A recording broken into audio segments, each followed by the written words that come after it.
I came home from a work trip, and my girlfriend met me at the door with a blindfold. She got it on before I could look past her. I have a huge surprise for you. She walked me inside, and above me, I could hear our upstairs neighbor's bath running. Then she pulled the blindfold off, and my eyes expanded to the size of the moon. There was a sledgehammer on our couch, and a hole where the wall used to be. What did you do? I made it open concept. I grit my teeth and asked her what that wall was holding up before she took it down, but she waved me off. Babe, walls are just decoration. They don't hold anything up. That's when a crack popped above her head and spidered into a thin line across the ceiling. I grabbed her hand. We need to leave now, but she was already giving me the tour, pointing at empty air. The new couch goes here, and the vending machine goes there. I saw the crack above us split into three, dust snowing into her hair. So I pulled her toward the door, but she pulled me back. I'm thinking of getting a new bathtub, but I don't know where it should go. Then I heard our upstairs neighbor's bathwater running, except it sounded too close. A warm drop landed on my forehead. The ceiling groaned like a sinking ship. I grabbed her waist and dove out the front door as everything came down behind us. The wall my girlfriend broke had been holding the entire bathtub in the apartment above us. When the dust settled, our upstairs neighbor was sitting in his bathtub in our living room, still holding his loofah. My girlfriend peeked past me and tilted her head, and the bathtub goes there. I came home from a work trip, and my girlfriend met me at the Me and my sister asked Mom, when is Dad coming home? And she instantly shouted, never. Your dad hates us. She picked up the last framed photo of them off the dresser and threw it in the fireplace, crying as it burned. Me and my sister looked at each other and decided we had to go find him. So the next day when Mom went to work, the volcano erupted just outside of the escalator broke down with me. I was walking past my neighbor's yard when her dog jumped the fence and bit my calf. I screamed. I was waiting for the bus in my wheelchair when a hustler flipped a crate and cleaned out the teenager next to me at 3-Card Monte, the game where you have to pick the queen. The teenager panicked and grabbed his head. Wait, you literally cheated. That was my paycheck and I need it back. But the hustler just smirked. Better luck next time, sucker. My hand squeezed my wheels because I'd watched his fingers and I knew he'd just ripped that teenager off. I want to play, I said, unfolding my tray and slapping my cash on it. You deal here. He laughed and tossed the teenager's pay on the tray. Sure, sucker number 2. Easiest money of my day. But his grin died mid-shuffle because the card sat dead level at my eye height. No tilt, no angles, and every trick he had needed a table I wasn't giving him. His fingers started sweating, and he threw faster and faster, and I didn't blink, because if I lost, the kid would lose twice. He went for his final swap, and that's when I pinned his wrist to the tray. I pointed with my other hand and yelled, open your fist. He went pale and shook his head. Let my hand go. So I held his wrist and peeled his fingers back one by one, and there was the queen, folded under his palm in front of everyone. I calmly picked up the cash and started counting. You can't do that. You cheated, he screamed, but I handed the cash to the kid and smiled. Better luck next time, sucker. The kid thanked me for getting his money back, and the hustler folded his crate and whispered, this isn't over, before running off. I was waiting for the bus in my wheelchair. I was home alone playing Roblox on my mom's laptop when a giant ad popped up. You won unlimited free Robux. Click to claim. My eyes sparkled as I clicked it, and a chat opened up. A message from a man. Answer these questions and claim your prize. I leaned in, ready to answer anything. What's your address? Are you home alone? Any cameras or alarms? I typed, my address, just me, and no cameras. Then he asked, do you know where your mom keeps her valuables? And I proudly told him I knew the spot. You're all set. Your Robux is coming right now. I sat there grinning, thinking about everything I'd buy, when 20 minutes later, the doorbell rang, and I knew it was my unlimited Robux. I flung the door open, but 2 men in black hoodies stepped inside instead. The second the door clicked shut, their friendly smiles vanished. Where's your mom keep the good stuff, kid? I noticed the black duffel bags in their hands and hesitated. Wait, what are the bags for? But one of them crouched down and grinned. For your Robux, buddy. Unlimited. Just show us where the valuables are first. So I forgot all about the bags, and led them down the hall to claim my prize. But halfway there, one man froze, staring at the corner where a little red light was blinking. You said there were no cameras. Narts, let's do this quick. The other one nudged me forward. Move fast, and we'll double your Robux. My heart raced as I pushed open my parents' bedroom door and started punching in the code to the safe. But when I glanced up, I saw a gun tucked into one of their waistbands. My legs started shaking, and I realized something was wrong, but it was too late. They were already inside, and the safe clicked open. They pushed past me and entered the safe room as I sat there thinking that this was a bad idea. But the second they started putting things in their bags, a loud alarm blared, and metal bars crashed down, trapping them in the safe, and me on the other side. They threw themselves at the bars. "Hey, what's going on? Let us out!" But I stood there frozen. No idea how this happened. Then my mom's voice came through the speaker. "I have everything on camera. The police are coming, and I'm on my way home." Seconds later, the police flooded in and dragged the men out in handcuffs. Then I heard the front door slam, and I shrieked because I knew I was in trouble. My mom ran to me, took her laptop away, and pointed her finger. "Next time, ask me for Robux." My eyes sparkled. So can I still get the Robux? I was home alone playing Roblox. Our classroom bearded dragon Godzilla hadn't moved all week because his heat lamp was flickering and his water dish was empty. I raised my hand. "Mr. Dawson, Godzilla's lamp is still broken and he needs water." He didn't even look up from his desk. "I'll get to it." He'd been saying that for 3 days straight, and winter break started tomorrow, so there would be no one checking on Godzilla for 2 full weeks. I clenched my fists, sick of watching him suffer while nobody did anything about it. That's when I decided if nobody else was going to save him, I would. Late that night, I picked the classroom window lock, climbed through, and grabbed Godzilla's tank. It was heavier than I expected, and I'd only made it halfway down the hall when a flashlight hit me from behind. Freeze. I turned around slowly, shaking because I was sure I was about to get in huge trouble. The janitor lowered his light, studying the tank. Then Godzilla curled inside it. "Is that the lizard from Mr. Dawson's room?" I nodded, my heart slamming so hard I could feel it in my throat. Instead of reaching for his radio, he grabbed the other end of the tank. "Let me help you. This thing's heavier than it looks." We carried it out to the parking lot together, and as we loaded it into my car, he tapped the glass. I complained about that lamp myself 3 times. Nobody ever listens to the janitor either. I took Godzilla home and hooked him up with a new heat lamp and a full bowl of water. When school started back up, Mr. Dawson stormed into first period. Furious, the tank was gone. "Which one of you took Godzilla?" Nobody said a word. Then he glared at me. "You were the one complaining about him before break. Was it you?" My heart pounded. "I don't know what you're talking about." He slammed his hand on his desk hard enough to make the whole class jump. "This is theft. I want him back today." Before I could say anything, the janitor appeared in the doorway. "Actually, I helped an anonymous student move him because his lamp had been broken for over a month, and I've got the reports to prove it." Mr. Dawson opened his mouth to respond, but the janitor held up his hand to stop him. "The principal wants to see you." Now, Mr. Dawson's face went pale as he followed the janitor out, and the whole class turned to stare at me. I just smiled. Wasn't me. Our classroom bearded dragon Godzilla hadn't moved all week because his heat lamp was flickering and his water dish was empty.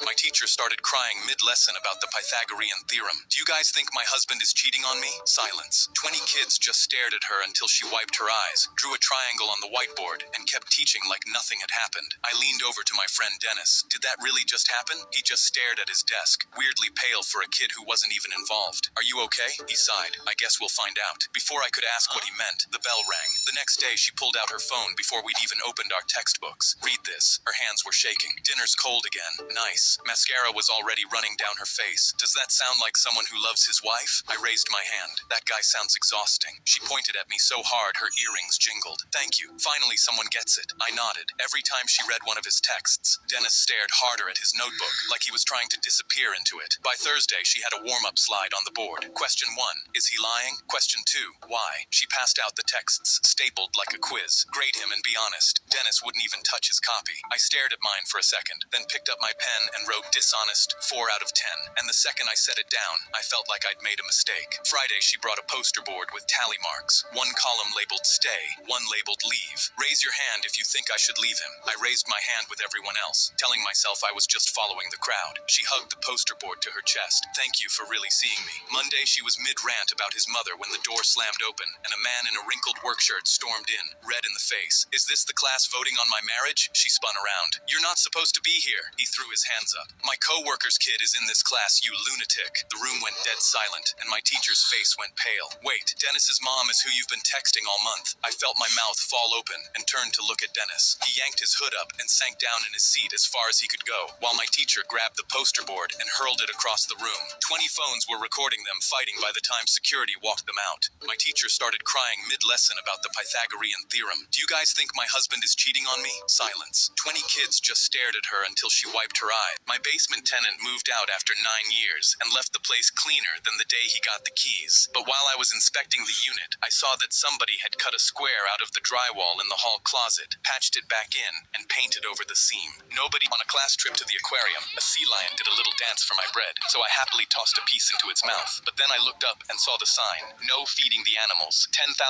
fine or jail. I shrieked in horror, because I just love animals more than anything. Then my teacher pointed at the sign. Whatever you do not feed them. The supervisor said one taste, and they'll go into a frenzy and start violently attacking each other. I slowly looked back at the sea lion, and it was doing exactly what she said, thrashing against the glass and screeching for more. But I couldn't tell anyone what I did, or else I'd be behind bars. So I tried to shoo the sea lion away from the glass, so it wouldn't get me in trouble. But the kids behind me snatched the bread right out of my hands, aiming for the otters. I screamed at them to stop, but they'd already chucked it into the otter, penguin, and sea lion enclosures. My heart sank as all the animals exploded into a frenzy, thrashing over each other and yelling for more. The teacher spun around. "Oh no! Who's feeding the animals?" My stomach dropped and every kid pointed at me. "He did it first." She ran toward me, but before she could speak, the sea lions dragged themselves over the wall. So desperate for bread, they crashed onto the floor and flopped after the screaming kids, doing dances for more. I stood frozen. Then the supervisor sprinted in, threw himself over a sea lion gobbling up crumbs, and screamed, "Whoever did this is going to jail. I'm calling the cops." The teacher pointed a shaking finger at me. "He did it! I'm so sorry!" I stood there shaking. Sure, I'd ruined everything by feeding a hungry animal. Moments later, the cops burst through the doors and grabbed my arms. But before they could cuff me, a woman pushed through the crowd holding a clipboard. "Stop! I'm a health inspector, and this is not normal behavior." Everyone turned, confused, and she pointed at the sea lions, still licking crumbs off the floor, their ribs poking through their skin. "These animals are starving. Look how thin they are." The whole room went silent as she turned to the supervisor. "When were these animals last fed?" He opened his mouth, but nothing came out. So the cops let go of me and slapped the cuffs on him instead, as the whole crowd celebrated. My one piece of bread just saved every animal in that building. On a class trip to the aquarium, a sea lion did a little dance for my bread, so I happily tossed a piece into its mouth. But then I looked up and saw the sign, "No feeding the animals." The entire restaurant sang happy birthday to me when it wasn't my birthday. 5 minutes earlier, I'd left the house for the first time in 2 months because of my social anxiety, and told my prankster friend not to do anything to draw attention. He smiled and walked away from our table. Then 5 minutes later, 20 workers were singing happy birthday, while a robot shot confetti at my head. My whole body was frozen over as the whole restaurant looked at me, my legs trembling under the table as my friend grinned. Then the song ended, and I thought it was finally over, until a worker reached out his hand. "By the way, I need your ID, just to make sure it's actually your birthday, and you're not just scamming the restaurant." My face instantly went red, and I felt my heart rate go so fast I started hyperventilating. I was about to have a panic attack as the worker coughed, "ID, please." But my friend had already noticed. He leaned over and whispered, "Leave while I distract them." He jumped on our table before I could react and started singing happy birthday, jumping between free tables to get their attention. Every worker instantly turned to him, pulling him to get down as he glanced at me, mouthing, "Go." I quickly got up and crept out, still hyperventilating once outside. He ran out after me. "Did you have fun?" The entire restaurant sang happy birthday to me when my older brother measured me for the 6th time that day and screamed, "4 inches? You grew 4 inches?" I stared down at him and he glared, "Stop that. No little brother of mine will ever look down on me. We're fixing this before it's too late." I wondered what he meant, because there was no way to make someone shorter, right? But the next day, he kicked my door open, waving a printout of a compression machine. Good news. I found a chiropractor who compresses people for a living. He went up on his toes. "You're booked for Saturday." After that, I'm the tall one. My stomach dropped, but then it hit me. I couldn't stop the appointment, but I could outgrow the machine. So I ran to the kitchen and started eating. I ate 4 stacks of pancakes, 2 boxes of leftover lasagna, and 3 whole jars of peanut butter, dropping the empties wherever I stood. He walked in on the 3rd jar, and I froze with the spoon in my mouth, but he patted my shoulder. "Good. Enjoy your last meal as the tall one." On Saturday, I squeezed through the clinic door sideways and jammed halfway into the machine. The chiropractor pulled me free and wiped his forehead. "I can't compress this. He's at full capacity." My brother slammed the printout on the counter. "So squeeze him harder." The chiropractor shook his head. "If I compress him right now, everything inside him will blast out of every hole." My brother crossed his arms. "So what? I'll take that risk." I went white, but thankfully the chiropractor didn't move. But then my brother yanked me out the door. "Fine, I'll do it myself." When we got home, my brother grabbed a hammer. "If a professional won't fix you, then I'll just break your legs instead." He chased me around screaming, "Get back here! You need to be fixed." I sprinted into the kitchen, but his foot came down on one of the empty peanut butter jars I'd left on the floor and shot out from under him. He hit the tiles hard and curled up, clutching his ankle and howling. That's when our neighbor came running through the back door. I heard screaming. "Is he all right?" I answered calmly. "He slipped, but he's fine. He's my older brother." The neighbor's head snapped back and forth between us. "He's the older one, but he's so small." My brother howled and lunged at him, so I hooked an arm around his waist and lifted him clean off the ground. He swung at the air like a toddler while I looked down on him from above. My older brother measured me for the 6th time that day and screamed, 4 inches? You grew 4 inches? I stared down at him and he glared. Stop that. We were eating dinner when my girlfriend Mallory pulled a puppet out of a shopping bag and set him in the chair across from me. This is Gary. He's going to help us communicate better. I raised an eyebrow. Communicate better how? She slid her hand into Gary's back and made him talk. You don't listen to Mallory when she talks, so maybe you'll listen to me. I set down my fork. Mallory, I can see your lips moving. She shook her head. No, that was Gary talking. I kept my mouth shut because I loved her enough to give this a real shot, but I had no idea how far she was going to take it. That weekend, my buddy Dave came over to watch the game, and Mallory propped Gary on the arm of the couch as soon as he sat down. Gary leaned toward him, and she made him talk. He's a man, but he still sleeps with a nightlight. Isn't that stupid? Dave burst out laughing so hard, he nearly spilled his beer. My face went hot because the idea of Dave telling our friends about this made me want to glitch through the floor. Just say that to my face, Mallory. She crossed her arms. Gary said it, not me. After Dave left, she started making... The doctor pointed at my daughter's hospital room with tears in his eyes. The treatment failed. Your 9-year-old has a week left to live. Maybe less. I'm sorry. I wiped my face, walked back in, and knelt next to Kaya and put down the Barbie doll she was playing with. Baby, the doctor just told me you beat the cancer. You're in remission. The treatment was successful. I did my best to seem happy. She'd spent 2 years in a hospital, and she wasn't spending her last week alive hopeless in it too. She shot up so fast her IV pole rattled. Then can we celebrate? Can we go to Disneyland? Please, please, please. I was already reaching for her shoes. Let's go for a full week. This is going to be the best week of your life. I promise. As soon as we arrived, she spotted Tiana by the castle and dragged me so hard I almost fell. She wrapped both arms around her waist. You're the princess who got me through all my chemo treatments over the last 2 years. I watched Princess and the Frog a bajillion times, and guess what? I'm cancer-free. Tiana pressed a hand to her heart and pulled her in. Well then, this moment ought to be documented. A cast member snapped a photo of them mid-laugh. It printed instantly, and Kaya sprinted back waving it. Daddy, look, I'm gonna keep this forever. I smiled wide enough to hide the ache spreading through my chest. The sun was setting, and Tiana pointed towards the Disney parade. They have one at the end of every day. Y'all can't miss it. Kaya climbed onto my shoulders and stretched both arms out like an airplane while I ran side to side. When we got there, fireworks burst over the castle, but when I looked down, Kaya was doubled over, coughing full force. When she pulled her hands away from her mouth, they were red. Daddy, why is there blood? I took a deep breath, ready to tell her another lie, but the next cough was so aggressive she fell to the floor. I scooped her up and ran for the gate, screaming for help while the fireworks kept going behind us. In the ambulance, she never let go of the photo. We were in the hospital when the doctor said the words I'll never forget. She's gone. I'm so sorry. Tears streamed down my face. I promised her the best week of her life. She got 9 hours, but she spent every one of them as a girl who'd won.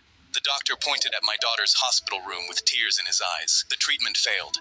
I woke up to my little brother standing over me in ski goggles and oven mitts, aiming his toy bow at my face. Get up. The wasp monster found our base. He dragged me downstairs while I told him he was crazy, but he shook his head. Relax. I haven't washed my underwear in 3 months. I'm immune to all wasps. I gagged so hard I almost passed out. Then he pointed through the front door window, and my gagging stopped. A wasp nest the size of a basketball was hanging right above our door. If that swarm got inside, we were cooked. Before I could stop him, he cracked the door and fired. The suction cup stuck to the nest, and wasps poured out of every hole. I desperately yanked the door shut before they could get in. Then I grabbed the garden hose out back and blasted the nest before the swarm could settle. But the pressure died mid-spray, and the whole swarm turned on me. So I sprinted inside, screaming, and slammed the door. Through the peephole, I watched the nest sag lower, swinging by one thread over the doorknob. Wasps started tapping the windows looking for a way in, and my heart was pounding because we had nothing left. That's when I remembered what my brother had said about his 3 months of unwashed underwear. I turned to him and said in my most serious voice, "Take it off." He backed against the wall, hugging his waistband. "No, that's my armor." I wrestled it off him and flung it onto the porch, praying his filth could do what the hose couldn't. The entire swarm left the nest and gathered around it. They took one sniff, and every single wasp dropped out of the sky, dead on sniff.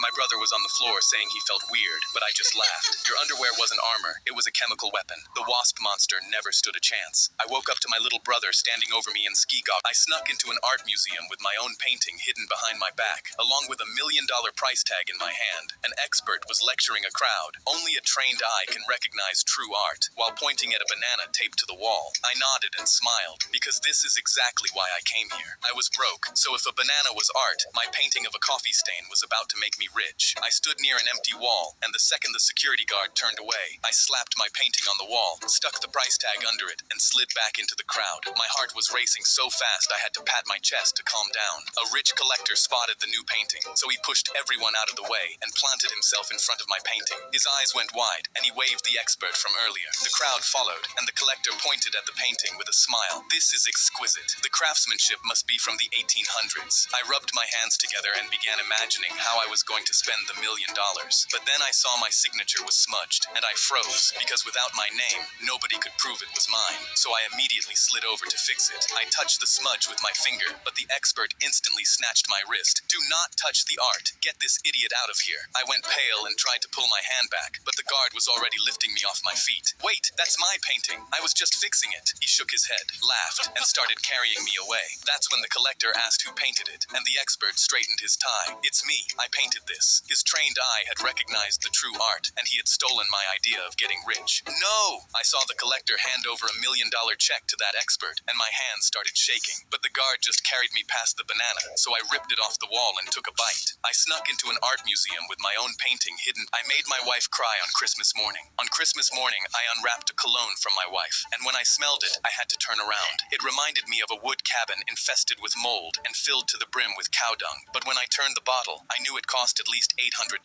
So I turned back around, plastered on a Hollywood white smile, and said, "You know me too well." From there, I sprayed myself every single morning until I finished it just to get her money's worth, just waiting for the nightmare to end. But when Christmas came around again, she handed it to me. Same stupid box, same stupid cologne. I forced a smile that was just as big as the first one. She wrapped her arms around me. "I knew you would love it." I sighed, and the next morning, I walked out of the bathroom without putting it on, but she stopped me in the hallway. "You forgot your cologne." I sprayed it with a grin, but deep down, I was wondering when the suffering would finally end. By our 10th Christmas, I was getting ready to unwrap my 10th putrid cologne and put on my 10th Oscar-worthy performance, when suddenly, she grabbed my hand. The cologne was discontinued, so I had to get you something new. I ripped it open, and it smelled like the ocean on a cool morning. I couldn't fake my happiness, and I twirled my wife around the room, kissing her and repeating thank you over and over. But halfway through, I froze because I realized I had just given myself away. "What is going on?" I stroked her hair. "There's something I need to tell you, and just remember I love you. I never liked that cologne." Her eyes widened. "Wait, what? You've been wearing that cologne every single day for 10 years and you hated it?" I nodded, and she gave me a big goofy smile. "You could have just been honest. I love you way more than any stupid cologne." And just like that, my Hollywood smile turned into the real thing. I made my wife cry on Christmas morning. My science teacher dropped my test on my desk with a giant red F at the top, and my eyes shot wide because every answer on the page was correct. I raised my hand and asked why I got an F when I got everything right. Ms. Briers spun around so fast I thought she'd give herself whiplash. "Because you're lazy. You've skipped my class all year, and now you think a few right answers earns you a pass." I stood up and told her that's exactly what I think. I aced it because I actually love science, not because I sat in her room. She crossed the room in 2 steps and got right in my face. She grabbed the pen and wrote a giant F in her notebook so hard the page nearly ripped. "We got new microscopes in 2 weeks ago. You were never here and somehow knew everything about them. That's cheating, and I'll report you for it." I clenched my fists so hard the test crumpled in my hand. "This is bullcrap. Every answer is right. I'm taking this to the principal." I stormed out, and she grabbed her gradebook and followed me the whole way. In the principal's office, I slammed the crumpled test on his desk and told him every answer was correct, and she'd failed me anyway. Ms. Briers cut in before I finished. "He skipped my class all year. He doesn't deserve to pass." The principal smoothed the test flat and ran his eyes down it, his brow tightening. "But these answers are all correct. Why did you fail him?" The color drained from her face. "Because he skips my class. He can't just skip my class and pass." The principal set the test down and turned to her. "Do you know why he skips your class?" She opened her mouth, but nothing came out, so I said it for her. Every afternoon, while her class was running, I was working at the nearby grocery store, and every paycheck went straight to the science department because the school couldn't afford science equipment. The principal nodded because he already knew. I turned to Ms. Briers. "I knew everything about those new microscopes because I'm the one who bought them. I love science, so I'll skip your class every time if that means getting the equipment for me and my classmates." Her hands shook as she mumbled an apology, then opened her gradebook, crossed out my F, and wrote an A. My science teacher dropped my test on my desk with a giant. I was downstairs pulling their sleepover popcorn out of the microwave when my daughter screamed from her bedroom, "I'm going to pour fire all over it." Then her best friend Emma shrieked, "No, please don't burn the house down," and my whole body went cold. I didn't know what was happening up there, but whatever it wasn't good. So I dropped the popcorn bag and ran up the stairs 3 steps at a time, screaming my daughter's name. I pressed my ear to her door, and my gut tightened because my daughter daughter's voice was ice cold. "You can't stop me, Emma." Then Emma said, "Please, I'm begging you." I pounded on their door with both fists. "Girls, open this door right now. Don't come in, Dad. We're doing something." I grabbed the handle, but it was locked. And then she said, "Now I'm lighting the fire." Emma screamed again, this time saying something even worse. "It's spreading. It's spreading so fast." I pressed my nose to the door hunting for smoke and found nothing. But Emma sounded like the room was already gone, and I could hear my daughter cackling like a maniac. So I flew to the garage, ripped the fire extinguisher off the wall, and screamed, "Nobody move, I'm coming." I ran up the stairs, kicked the door open, and yelled, "Get down." I unloaded the extinguisher and blasted foam across the ceiling, the bed, and onto both shrieking girls, covering the entire room with foam. But then I froze, because there was no fire and no smoke, just a laptop on the bed, and on its screen, a giant Minecraft mansion was burning to the ground while my daughter's avatar circled it with flint and steel. My legs gave out, and I sat down right on the foamy bed. "Honey, did you just burn someone's house down?" She wiped foam off her face. "Yeah, Emma stole my diamonds, so I poured lava on her mansion." Emma was on the side, sobbing into a pillow. Turns out, there never was any fire, except in Minecraft. My daughter looked at my empty hands. "Dad, where's the popcorn?" I said. "Popcorn's downstairs," and walked back down with the fire extinguisher. I was downstairs pulling their sleepover popcorn out of the I volunteered to get dunked at the school fair when my bully cut to the front with a big carnival mallet, walking straight to the target. He's been public enemy since kindergarten, so I screamed, "You're cheating, stop!" But he raised it high anyway. "Dunk if your dad's in jail." Whack! I plunged into the freezing water as the whole school clapped. "Dunk if your mom left to get milk and nobody loves you." Whack! I hit the water again, fuming with anger. Then he held the target down laughing, so I'd stay underwater to torture me. This is my favorite game, and I'm not going anywhere. I held my breath, humiliated because everything he said was true, but he was about to regret every word. He finally stopped, and I gripped the belt across my lap to take it off. Don't talk about my dad. But the mallet came back down. Whack! And I crashed underwater before I could escape. 10 times I tried to speak, and 10 times he dropped me, until I finally stopped, defeated, letting his words get to me. But when I lifted my eyes to the crowd, I froze, because I saw a familiar face, and I couldn't help but smile. So I looked my bully dead in the eyes. "What did you say about my dad? Say it louder." He grinned and leaned into the target. "I said your daddy's a dirty criminal who's rotting in there." He dropped the mallet one more time, and I smiled, because he had no idea what was coming. He held it down as my lungs burned, but through the rippling water, I saw a huge man walking straight toward him, and bubbles left my mouth as I laughed. A huge bald man with tattoos up his neck grabbed my bully's shoulder. "What did you say about me, huh?" The bully spun around. "Nobody's talking about you, fatty. Get lost." But I finally came up, gasping for air. "That's my dad, you idiot." His face went white as he clocked the jail uniform. My dad had gotten out that morning to surprise me, and walked right into my bully. "You spent all day running your mouth about me being locked up. Now let me show you what I learned in there." My bully shrieked as my dad picked him up with one hand, and RK owed him into the tank so hard the water exploded everywhere, emptying it. Quickly, my dad strapped my bully onto the seat and handed me the mallet. I smiled. "Dunk if you're mad my dad came, and yours never did." Whack! And with no water left, he slammed onto the tank floor, and my dad pulled me in and told me he loved me. I volunteered to get dunked at my older brother tossed me a ball while I was gaming. "Do you want to go play outside?" He smirked. The ball felt extremely wet, but I instantly shot out of my chair anyway. The back of my pants felt wet too, yet I still ran out and placed the ball on the grass, excited to finally play with my big brother. Chase laughed and called me cool, and I was confused because he usually only liked hurting me. But just as I was about to kick the ball, I heard buzzing behind me. I turned and freaked out as hundreds of bees and wasps landed on the back of my pants. I instantly screamed and began sprinting as I was allergic to their stings, yet they kept following me and sticking to my pants. Chase was on the ground laughing as I ran inside and slammed the door. But that's when I noticed the honey on my gaming chair. The back of my pants were covered in honey too, and suddenly someone tapped my shoulder. "What's wrong, honey boy?" Chase grinned with a bottle of honey, and I instantly realized he'd smeared honey on my chair. He used the fact I wanted to play with him to get me outside so I'd be swarmed by bees and wasps. I could have died, you know this. I shut the door while he laughed, and as I cleaned my chair, my fists curled into a rage. That night, I contacted our dad's beekeeper friend, and a week later, I grinned because everything was in place. I watched from behind the door as Chase walked into my room and rubbed honey on my controller, giggling to himself. But then his eyes landed on my box full of my video games, just like I'd left out. He took out a giant spoon of honey. "This is even better," and I held my breath in excitement. He opened the box, and hundreds of bees instantly flew out. They swarmed the jar of honey in my brother's hand, buzzing and stinging to get to it. Chase screamed in pain and flailed his arms to get them away, but then his hand hit my open bathroom door. The jar of honey I'd placed on top tipped, splattering on his head as the bees now swarmed to his face. He clawed at himself and tried to just sprint out of my room, and that's when I slammed the door in his face. He dropped like a statue, while the bees swarmed around him. I wiped my hands and listened to the buzzing on the other side. "What's wrong, honey boy?"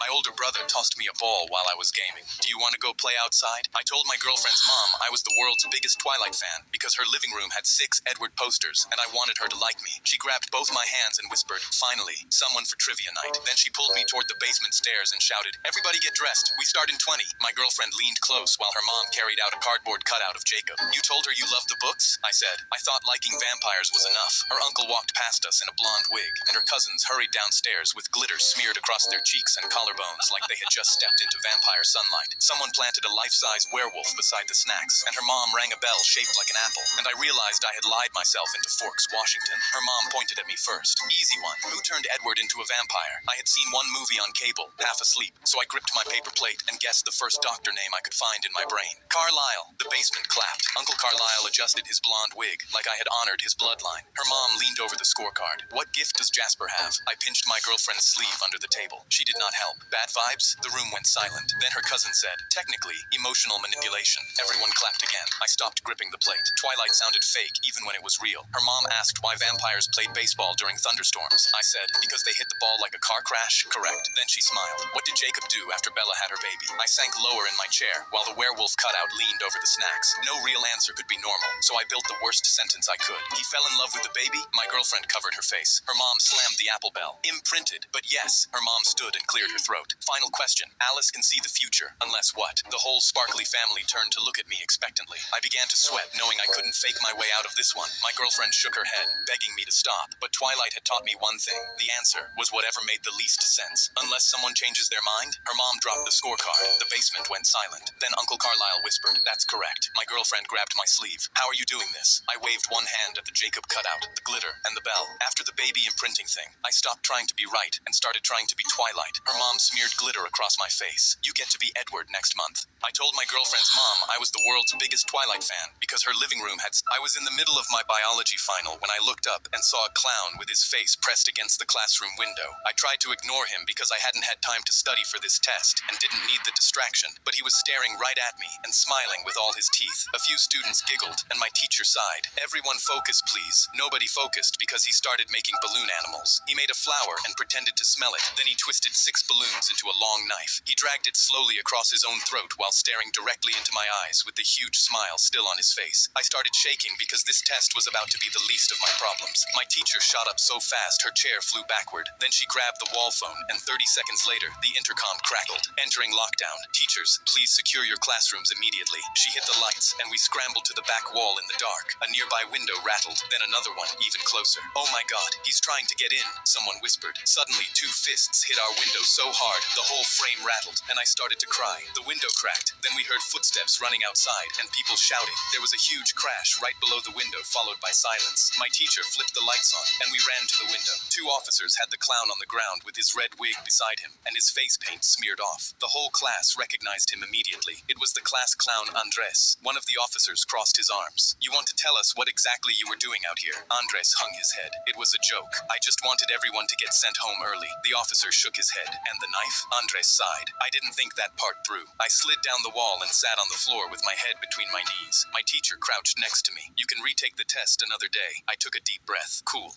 I was in the middle of my biology final when I looked up and saw a clown with his face pressed against the classroom window. I tried to ignore him because I hadn't had time to study for this test, and a middle-aged man barged into my barbershop, skipping the entire line and pushing the old man I was about to cut out of the chair. "I've got a date in 30 minutes." I was halfway across the old rope bridge when it started swinging, and I almost got flung straight into the air. My old